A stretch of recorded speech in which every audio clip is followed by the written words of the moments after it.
It's extremely pertinent to recognize that this degree of exclusion is by no means extends to the non-Christian world. Jews who have lived, for instance, in India have experienced virtually no persecution over the 2,000 years or so that they have lived there.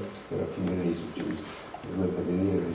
There's no record of quote, Judeophobia in India. And more to the point, there is, of course, some instance of Judeophobia within the Islamic world, but by and large, not the case. By and large, it's a qualitatively different phenomenon, and it's subsumed into more informal kinds of racism for simply reasons that the Jew has been construed as the negative archetype within the Christian worldview, and is basically punished, in my view, for the inability of Christians to live like Christians. And so a typical racist reduction is where the racist individual perceives something wrong in himself and finds another to project it onto, and then also unifies himself with his own community. So racisms are ways of creating a community, and also a way of dealing with intolerable internal tensions in the people of the community,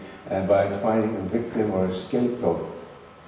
Psychologically and ontologically, that is to say, with respect to the being of the person, not just the mentality, racisms are all phenomena what we call splitting. There is some rupture within the self, and there's an other formation that has to be resolved, or it sort of nags and eats away at the soul. And there have been many instances in the history of Christendom where Jews have been persecuted or expelled. It's quite a horrific, hair-raising story. It requires a very long volume just to detail, but I want to make one point extremely clear, at least in my opinion, that it is not universal within Christendom. The notion that Jews are uniformly hated and uniformly oppressed and have been uniformly persecuted throughout the entire 2,000 years of Christendom is just simply false. It doesn't hold water at all. They've had a much more varied history than that. There are periods and places that it's gotten along quite well. In general, they've been intermediaries in the class structure, but by no means at the bottom of the heap. And what indeed, as the history of Christendom went on, Jewish people who are always like the middle persons, the middlemen, the exchange between the lower producing classes, in this case the peasantries, which is the dominant class, and the ruling classes, in this case the landlords, the barons, and then later on the rising bourgeoisie, which the Jews themselves joined. Being the intermediaries, the Jews were used to, by virtue of their peculiar status, to extract the surplus from the peasantries, from which they were hated by the peasantries, and they were basically like the overseers or the accountants or the tax collectors in the various ways. As one image put it, that the aristocracy used the Jews to sort of, I guess, a sponge to suck up the wealth and the surplus from the peasantries and hand it over to the rulers, who would then squeeze the sponge and take it for themselves. And the Jews were made to pay the price for that. Well, those are some of the traditional mechanisms of price killing. Of course, the salient one that has haunted Christendom for all these centuries, and particularly for certain areas within Christendom in Central Europe, where anti-Semitism has been much stronger than, say, in the Mediterranean countries. And needless to say, in the Germanic countries, there has been an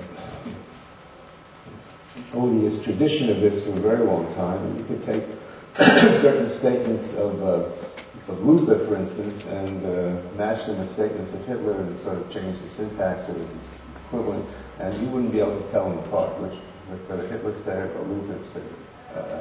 That's a pretty scary truth, but it's a fact. And so when Hitler came along in the crisis in modern Germany being a nation that had a much delayed accession to modernity, a very high cultural and scientific and industrial achievements, economic achievements, but politically very complex, and it took a much longer time for its own statehood to congeal. And along with it, you had the preponderance of a very powerful military class, mostly Prussian Junkers, so that when the statehood did take hold, it was in a very, very militarized and domineering, extremely male-centered state formation.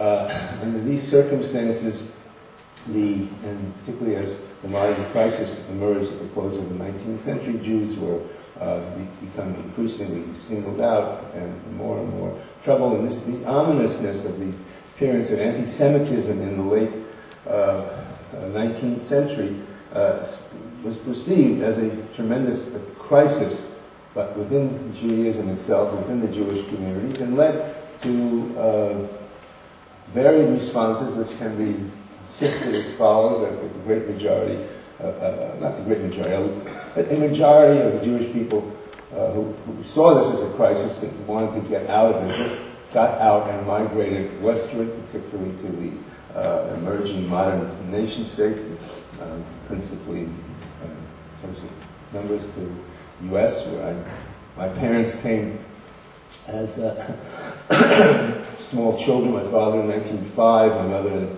1912, and each 4 years old at the time, from what is now Ukraine, was in Tsarist Ukraine. My father's father was a draft dodger, by the way, because Jews were to be thrown into the Tsar's army and given a 20-year sentence, which was pretty much the end of their life. So let's get moving, you know. So I'm proud to be the son of draft dodgers.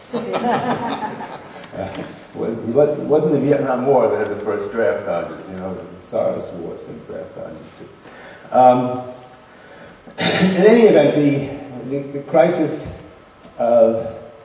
obviously, as we all know, did not go away, and the horrors of the First World War, the fact that the humiliation of Germany, the economic travails of the 20s, the hyperinflation, which loosens and dissolves all of the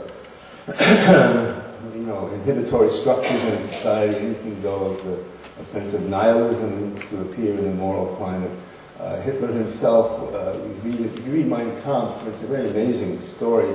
He was a street person,